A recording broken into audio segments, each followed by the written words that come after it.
जानिए रावण की नाभि में कैसे और कहां से आया अमृत जिससे वो अमर हो गया था। रावण अमर था, उसे कोई नहीं मार सकता था।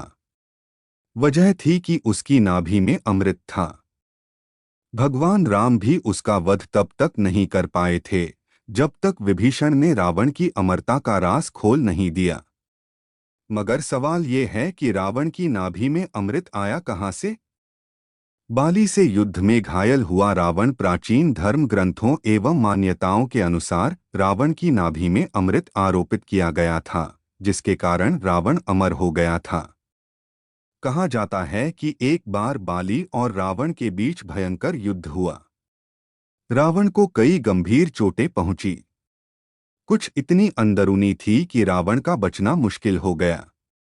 ऐसे वक्त में रावण की पत्नी मंदोदरी परेशान हो गईं। उन्होंने फैसला कि वो न सिर्फ रावण की जान बचाएंगी बल्कि उसे अमर भी कर देंगी। ऐसे में मंदोदरी अपने पिता मैदानव के पास पहुंची।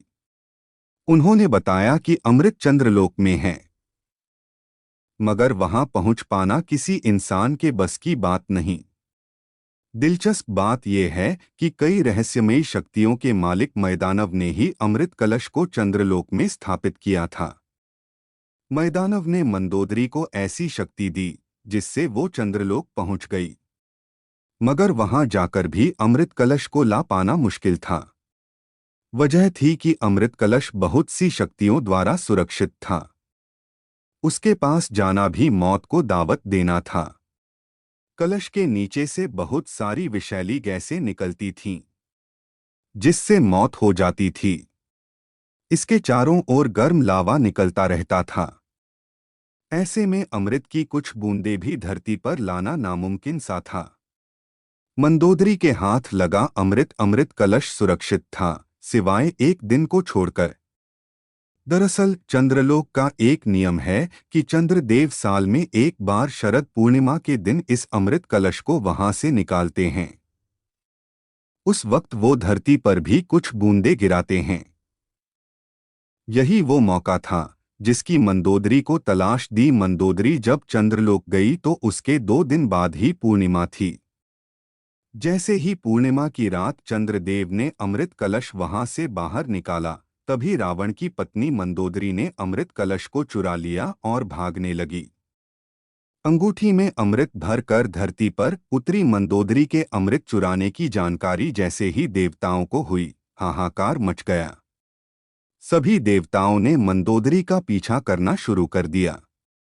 ऐसे में मंदोदरी ने कलश को देवलोक की एक खिड़की पर छोड़ा और अपनी अंगूठी में अमृत की कुछ बूंदें भर लीं। मंदोदरी को जानकारी नहीं थी कि कैसे वो इस अमृत से रावण को जीवनदान देगी। ऐसे में उन्होंने विभीषण की मदद ली। रावण के भाई विभीषण को नाड़ी का ज्ञान था, मगर उन्होंने मंदोदरी को ऐसा करने से मना कर दिया। हालांकि वो बाद में तैयार हो गए। शरद पूर्णिमा के दिन इस अमृत की बूंद को रावण की नाभि में स्थापित करने का फैसला किया गया। चूंकि अमृत की सिर्फ कुछ बूंदें ही थीं, तो उन्हें नाभि में डालने का फैसला किया गया, क्योंकि वहीं पर समस्त नाड़ियों का केंद्र होता है। पहले इसके लिए अशोक वाटिका में रावण को बेहोश या अचेत किया गया। फिर विभीषण ने अमृत बूंदों को रावण की नाभि में स्थापित कर दिया। इसी के चलते रावण अमर हो गया। यही वजह है कि मंदोदरी के अलावा सिर्फ विभीषण को ही रावण की अमरता का राज पता था।